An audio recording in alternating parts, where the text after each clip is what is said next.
Hey guys, it's Bob Flounders and Dave Jones back for the second blue white blue white breakdown podcast here.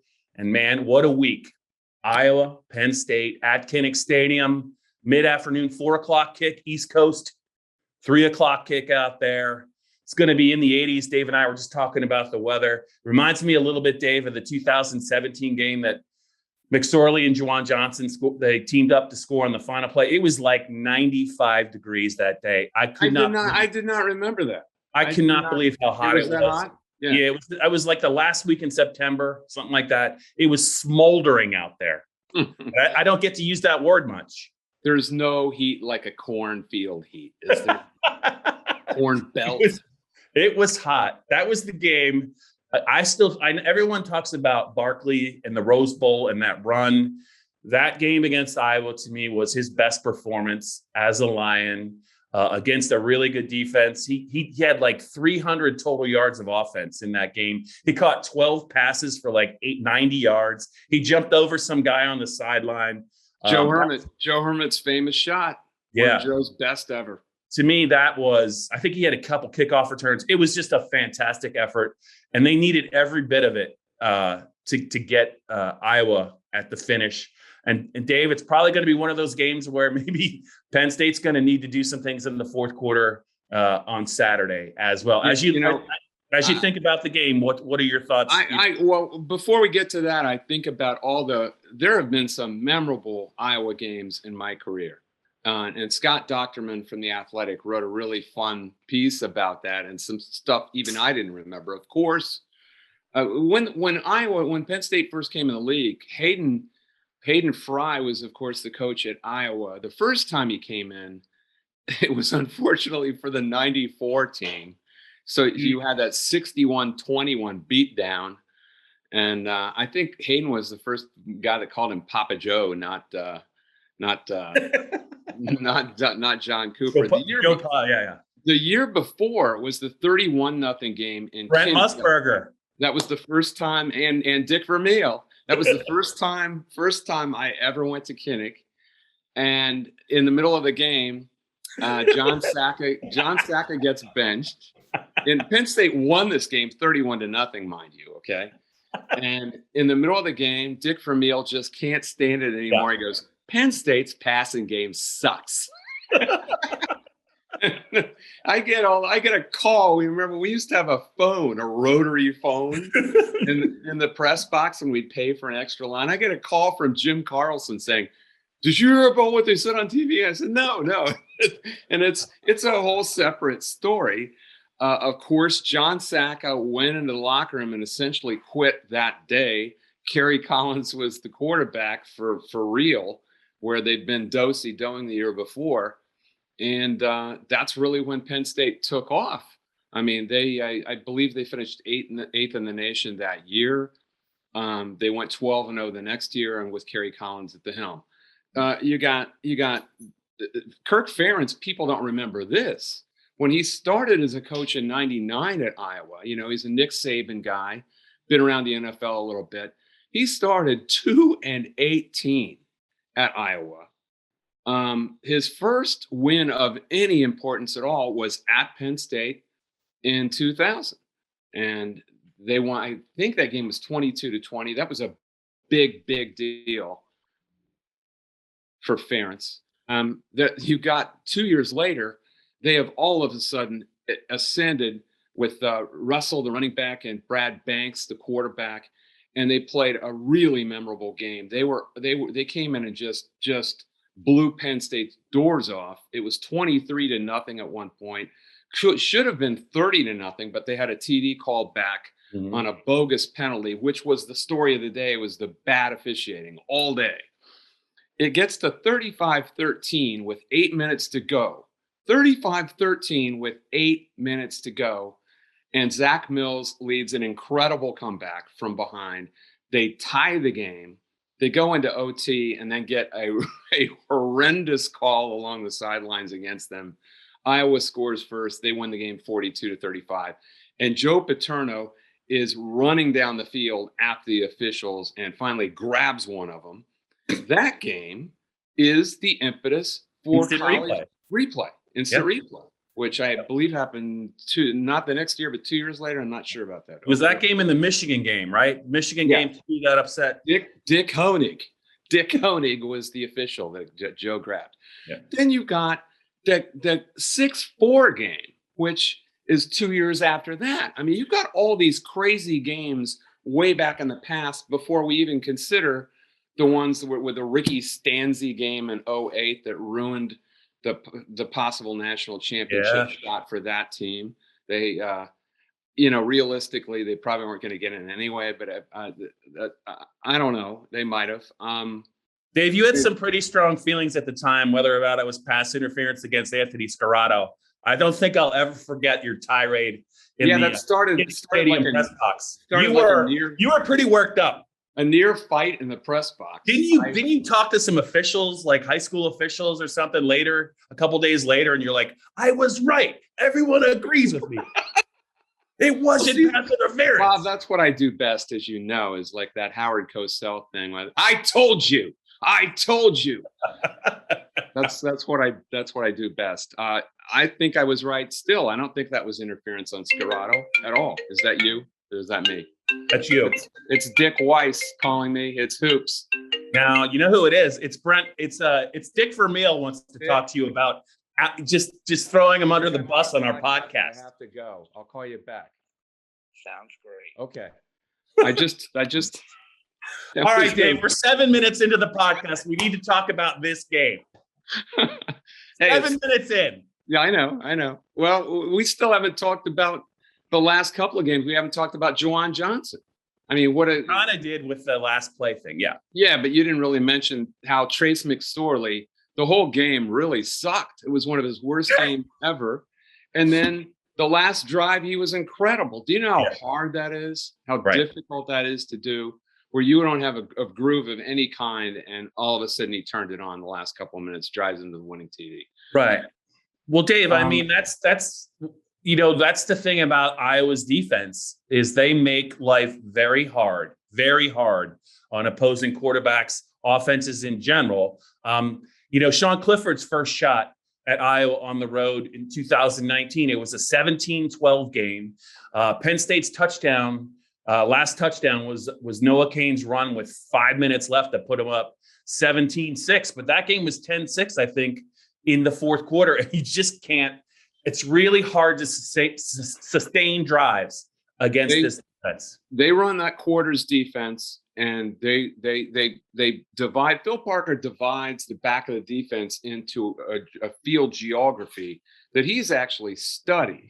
His kid is a computer genius who works with him, and no one knows exactly what the kid does, but there are a lot of people who believe he has studied field geography, where the most likely points the ball could be from the offense.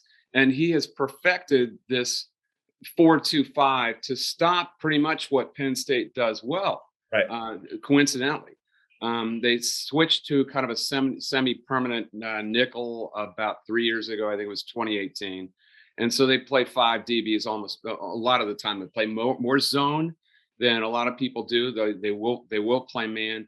And the DBs, they got 5 DBs who have all started at least once since 2019. So you have all that experience. When they do play man, they're very good at watching the quarterback's eyes. They keep everything in front of them, and they watch the quarterback's eyes more than any DBs, any secondary that you're likely to see. And if they think they see something, they'll come off their man. You saw it against Talia Tungavaloa in that Maryland game, where Riley Moss came off his guy and stepped into the path of the ball. And Tungavaloa didn't know what happened. He was like, he's not supposed to be there. This isn't what I was taught. Of course, he's probably taught a lot of things under Mike Locksley. There it is. There's the token Locksley cut. About 9 minutes in. Okay. All right. I had over 8.5 minutes. Dave, what defensive player, I know, and they are good. They are good all over that 11 and their backups. Who do you think is the one player Mike Yursich and Sean Clifford have been talking about? Hey, whether it's that Van Valkenburg. I think it's Jack Campbell. I think it's Jack Campbell. I was going to say Dave. I was going to say Jack Campbell. You just completely stole my thunder. Is it Jack Campbell or is it Riley Moss? That was my question for you. Bob, thinking about your question, I would say Jack Campbell. How's that? What was the Seinfeld episode about stole my thunder? Wasn't there a famous Seinfeld episode where George gets irate? You stole my thunder. They can edit it. Well, he's a pretty big middle linebacker, isn't he? He's like what is he? 6'5", 6'6", 250 or something crazy. It's like Ted Hendricks incarnate. Yeah, except he's playing middle linebacker. Yeah. And he flies around, and you don't think he should be able to run that fast. And then you realize how big he is, and you go, man, wow, he's running pretty fast. Yeah, you think that's the guy? Well, I think all of these DBs, especially Riley Moss, Dane Belton, Matt Hankins, they've got a bunch of guys who are savvy and sneaky. And this is what gives quarterbacks pause. I mean, they have ruined 2 quarterbacks in the first few weeks that people thought were going to have big years this year, Michael Penix and Tagovailoa. They've ruined them. Penn State also ruined Michael Penix too. It's like a double ruin.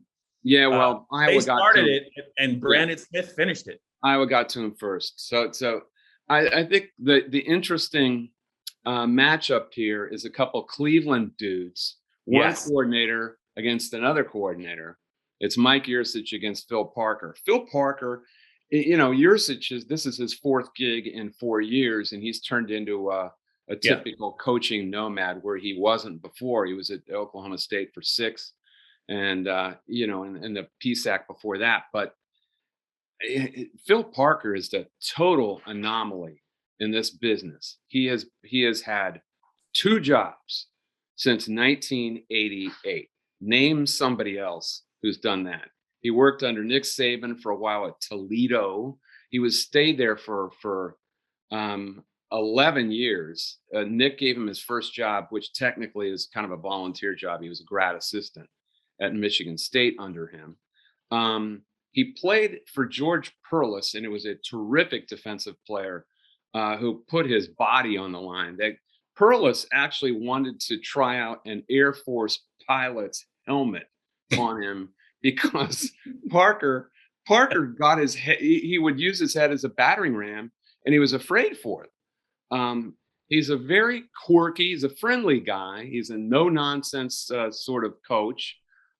Players love him because they know exactly what he stands. He's not a screamer or anything, but he wants things done precisely.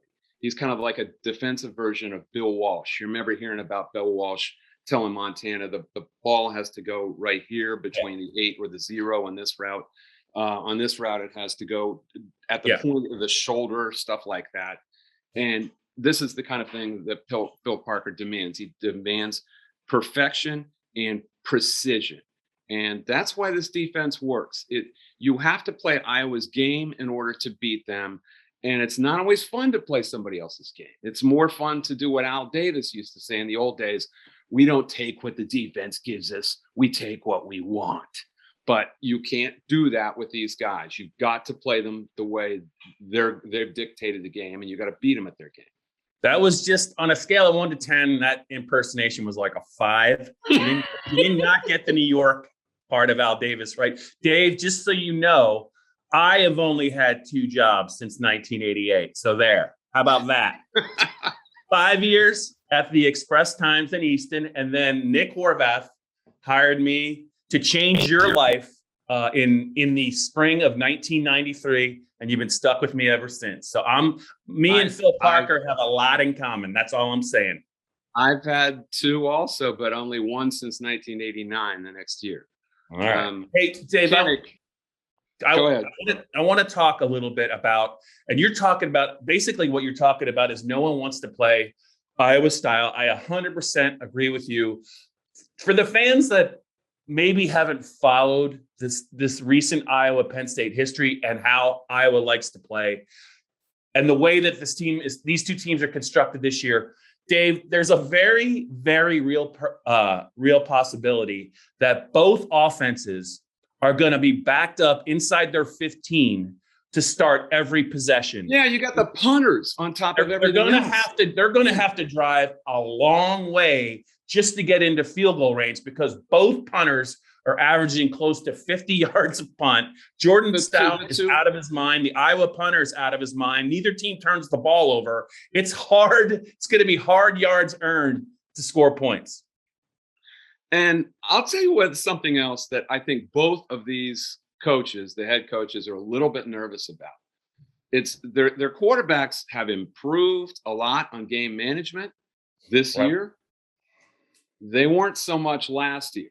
In fact, they pretty much took the offense away from Spencer Petras last year and just said, look, hand off. They liked him, but the first two games against Purdue, at Purdue and Northwestern, they blew the game when they put it in Petras's hands. And they decided we're not going to do that anymore. And they reeled off the next 7 games they played. They won them all. And they haven't lost since they decided to do that, make him a game manager. You have Sean Clifford, who had the same sort of problems with management, losing the ball, not valuing the ball last year. He has improved in the same way. So you have this dynamic where you've got these two, possibly the two best punters in college football, sticking them back in their own ends. You've got really good defenses facing them. And you've got these two quarterbacks with histories who have gradually improved. This is just a recipe for turnovers, and whoever is what you've already said. The team that makes the big 1 or 2 turnovers is probably going to lose. Absolutely. And there's nothing anyone can do about it. And these coaches know that. Yeah. So that's going to make them even more anal. Yes. And the number, you saw the number, I'm sure. 41. It's at 41 now. Oh, I thought it was still 40. So, that's a really small number. And I might still go under. Did you go under in your prediction? You can just tell me whether you went under. I went under. Dave, and James Franklin knows that last year, Sean Clifford threw a pick 6 in the Iowa loss, and it was a defensive lineman who ran like 80 yards with it with a touchdown. So he knows. So he knows. Both coaches know, and they're going to be so close to the best. This thing's going to look like the Michigan game in 1985, which was if we're lucky. Maybe it'll only last. It might look like the 2004 Penn State-Iowa game if we're not careful. Maybe it'll only last 2 hours and 35 minutes. Then you'll be really lucky. Maybe just tune in for the last 30 minutes of the game. If you guys have stuff you got to do earlier in the day, game might be close. Last 30 minutes, it might get interesting. But I shouldn't say that. In all fairness, I think if you like, regardless of the score, I'm kidding about not tuning in. The way these guys get after it on defense, the way that they really minimize mistakes, the way that they pay attention to special teams in the kicking game. I mean, these are two structured, well-organized teams. And, if it's not going to be windy and it's not going to be rainy, it should be one of those games where mistakes will be few, penalties might be few. It's hard to envision a scenario where this game gets in the mid to high 20s. It just is. Yeah. And what would you do if you're Mike Yurcich? You don't want to play that game any more than anyone else does. Would you try to shock them and go over the top early and often? Would you just throw the ball, considering that you haven't been able to run the ball effectively? Yeah. Would you throw caution to the wind and do that? I think that unlike Wisconsin, I think when you talk about Iowa's defense and the structure of it and the way that they can play zone, they pick their spots in man, they're opportunistic in the secondary. And they're going to have a special wrinkle. They will have a special wrinkle for Jahan Dotson. To me, I think that Mike Yurcich is going to design a game plan that is reliant on 2 things. Parker Washington across the middle, and the tight ends, because you have to tight ends. If you pay attention too much to Jahan Dotson, there's going to be a vulnerability. I think Parker Washington's going to have a pretty nice game, but I don't know that they're going to try and test Iowa too many times deep because of the way that Iowa plays. And I think Penn State's got to be prepared. Their passing game might be a series of 7 and 8 yard gains instead of 15 and 16-yard games. Penn State likes to talk about explosive plays and how they like to get to 16%, whatever that means. I don't know that they're going to get a lot of explosive plays in this game, but Iowa's not going to have any either. It's going to be one of those games where if somebody can get up 7 points at some point in the second half, you're going to see a lot less chances, I think, on the offensive side. The tight ends does two things. First of all, it is an available and effective way to move the ball. But also, you have to keep those linebackers of Iowa's occupied, Belton and Benson and Campbell. You have to keep them from starting to bore in and getting comfortable running at Clifford. If you don't do that, if you don't figure out a way to keep that middle of the second level of the defense busy, those guys are going to get after your quarterback. You have to keep them busy and occupied, and that's the way to do it. Quick passes to the tight ends. And it's not like the Strange and Johnson haven't proven that they can catch the ball in traffic. They've proven to be strong to give them a little yak and move the sticks. That's what you're going to have to do in this game. I would anticipate huge use of the tight ends, at least targeting. Yeah, and just to flip it real quick, Dave, I think that Penn State's defense matches up very well with the two players on the Iowa offense that they need to worry about. Goodson, the running back, and also Laporta, the tight end. Penn State has two safeties that are playing at a very high level, and they're gonna probably be responsible a lot for maybe Laporta. And I just think the way that that Brandon Smith and Ellis Brooks and even Jesse Luketa at some point at the other defensive end spot, the way that they are constructed in the front seven, I think that it's going to be tough for Iowa to get Goodson loose in the passing game or in the run game. Yeah, they don't have a Smith Marset. This team doesn't. They don't have one of those long, lean guys that they've had in the past. They usually have one. They don't. What they do have is a couple of Parker Washington clones. They've got a little kid named Arlen Bruce, who's been a very dependable possession receiver. He's a little skittery race car, little bumper car. I would expect him to get probably a lot of use. Yeah. And I can't remember who the other kid's name. Oh, Charlie Jones, who's Charlie Jones, not that Charlie Jones. That was better. That was much better. Remember when Charlie Jones, he was always stuck with the AFL game in Denver. When the power would go out, someone would step on the cable and he had to do the game over the telephone line in like black and white or something. Charlie Jones is also an effective kick returner. So this is something else that could come out of this game. Both special teams have to beware for the kick returns, the punt returns. Charlie Jones is a very good returner. John Dotson has not busted a return yet. If that could happen, that would be huge. And there's going to be room for these returners to return a few because the punters routinely boom them. So it's possible. And that would be a massive break in the game for either team. So no one has returned a kickoff against Penn State this year. And I think they've given up 11 total punt return yards through 5 games. The other stat that stood out to me after they named Stout the co-defensive player of the week, there's only been one drive that started against Penn State's defense in their territory all year. And, we saw it last week. It was when Clifford threw that interception in the Indiana game, and the guy returned it to the 13-yard line. Other than that, pretty good stat, Bob. Other than that, up yourself? No, actually, Greg Kincaid had it in his release about Stout. But that's how good Stout's been. Yeah, and I mean that's why he was special teams player of the week, even when he missed an extra point and missed a field goal that week. People were like, "Yeah, he missed an extra." Well, where's Jake Pinniger? What about Pinniger? Yeah, how's that look now? Yeah, I do think the kickers, it's going to come down to whether, I thought it was great for Stout's confidence that he made that 50-yarder against Indiana because he's capable of hitting those. He's just not always the most accurate. And you might not get too many opportunities to score in this game. you might have to hit a couple from 45 or 50 just to get points on the board. Yeah.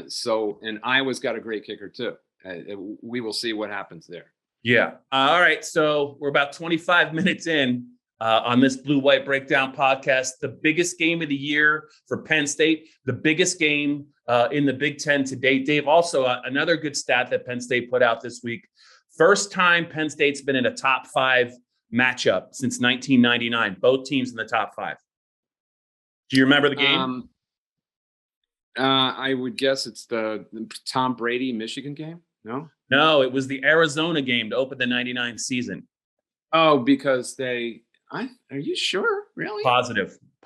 Yeah, they blitzed Dick Tomey's number 4 ranked Arizona Wildcats, right? Yeah, it's like 24-7 or something like that. 31. No, it was much worse. 31-7. And 41. 41-7. 51-7. No, I'm just kidding. No, that was the first game I think that Larry Johnson kind of flashed as a running back receiver for Penn State. Yeah, it was. And then he was put in the closet for 3 years. Geez, that was a great idea. Only at Penn State. Yeah, only. All right. Are we going to say anything about Michigan, Nebraska? I think we need to. All right, but we gotta. All right, 60 seconds. Ready? I know you're going to try and get me to pick Nebraska, but I do not trust. I do not trust this team. They just make too many dumb mistakes. They had Michigan State dead. They had Michigan State dead, and they blew it. Well, what does that say? They had Michigan State dead on the road and only a punt return by their harebrained special teams. They're the only school in the Big Ten that does not have a dedicated special teams coach, by the way. It's like going back in time. Your guy Scott Frost doesn't care. Your man Scott Frost doesn't care. Look, I've said this. I said this before last week. I think they're going on a 4-game winning streak, Nebraska, and I think this is one of them. I think that caveman Michigan offense, which will restrict and retract back to what it was in a big game like this, is ready-made for the way Nebraska's defense is playing. They're almost on a black shirts level, and Adrian Martinez has been playing his best ball. I think this game is ready-made for Nebraska to win, so I'm picking them. Okay. Iowa visits Nebraska at the end of the year, Dave. Yeah, well, that'll be a different situation. Will it? Will it? Yeah, I mean, they can't handle Iowa. I don't think they can, but they can handle Michigan. All right. I'm hoping you're right. I really think they're winning this game. Yeah. I hope you're right. What is that line? Do you know? I do not know. I've been focused. I've just been laser focused on Penn State, Iowa for the Penn State fan base. They just want to hear. They want to hear who you're picking in this game and why. I'm picking Iowa. I'm also picking the over because, well, I thought it was 40. It's 41. Yeah, 41's last. When I checked today, it was 41. Iowa is a 2-point favorite. I think something weird's going to happen with the scoring one way or another. So I'm picking an odd score. I'm going to go with Iowa 22-19. So right on it. Nice. Oh, that is on the number. Yeah. You're not good at math, man. You are not good at math. Well, I was thinking the number was 40 when I picked it. That's what it was when I picked it. Sorry, we will not accept 40. It's 41. Do you want us to change it to 23-19? No, I like it where it is. I like it right at 22. I'm not sure how to get there. Can you pick a push? Can you bet on that? No. You can't do that? I mean, you could, but that would be pretty stupid. Well, if you probably get like 40-1 odds if you hit it. Yeah, that's what I was thinking. 40-1. Okay. Yeah. How much money would you put on that? Can you do it? I'm sure you can. I'm sure a bookie would be happy to take your money, Dave. Hey, you want to put? Well, I'm just saying. Yeah.